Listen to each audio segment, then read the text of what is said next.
Au moment où tu avais besoin d'eux, personne n'était là. Maintenant que tu te débrouilles, voilà qu'ils essayent de te choper et de te dire quoi faire.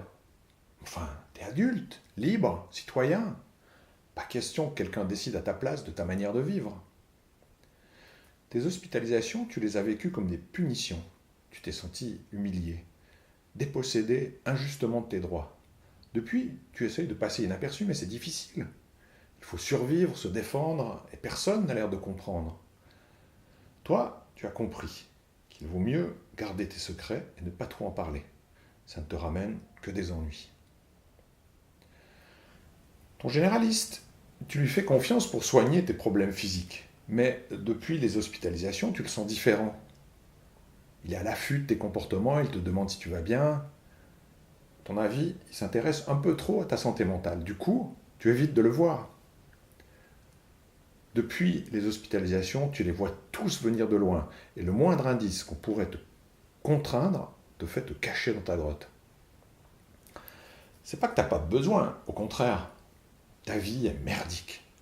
Tu te sens seul, marginalisé, ta copine t'a laissé tomber, tu t'es brouillé avec ta famille, tu n'as pas de boulot, tes voisins te persécutent et tu risques de perdre ton logement. Pour ça, t'aimerais bien être aidé, mais les services sociaux te disent que tu dois te soigner d'abord. Tu commences à perdre espoir de t'en sortir.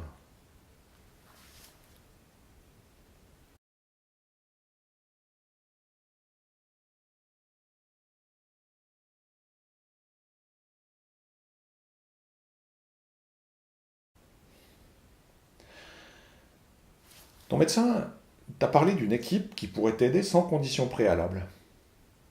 Tu te méfies un peu parce qu'ils font partie de la psychiatrie, mais c'est vraiment trop galère, il faut peut-être tenter le coup. L'équipe mobile, c'est d'abord Didier, que tu rencontres la première fois avec ton médecin. Tu étais tendu et tu as failli foutre le camp. Ton médecin a expliqué que tu étais malade, mais que tu refuses le traitement. Ça t'a mis en colère. C'était pas du tout ça le problème. Didier t'a demandé de quoi tu avais besoin. Évidemment, de l'argent, un logement stable, du travail. Didier t'a demandé par quoi tu voulais commencer. Bon, cette question t'a laissé sans voix. Et un peu angoissé. Merde, c'est vrai. Par quoi commencer? Ça te paraissait tellement impossible que jusqu'ici, tu t'es dit, à quoi bon?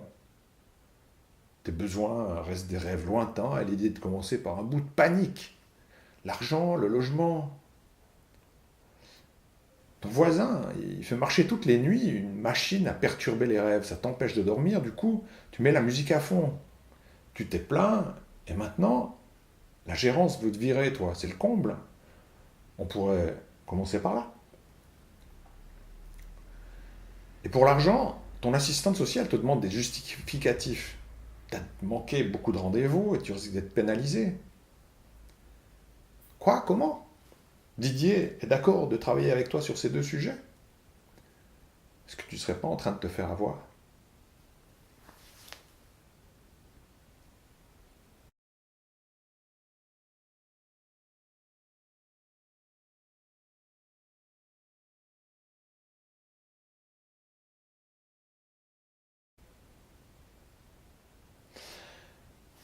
Didier t'a aidé à discuter avec le voisin pour calmer le jeu.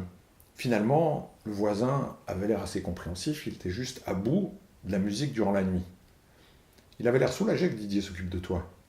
Tu t'es engagé à plus mettre de musique au milieu de la nuit et vous avez discuté avec Didier de prendre contact avec la gérance.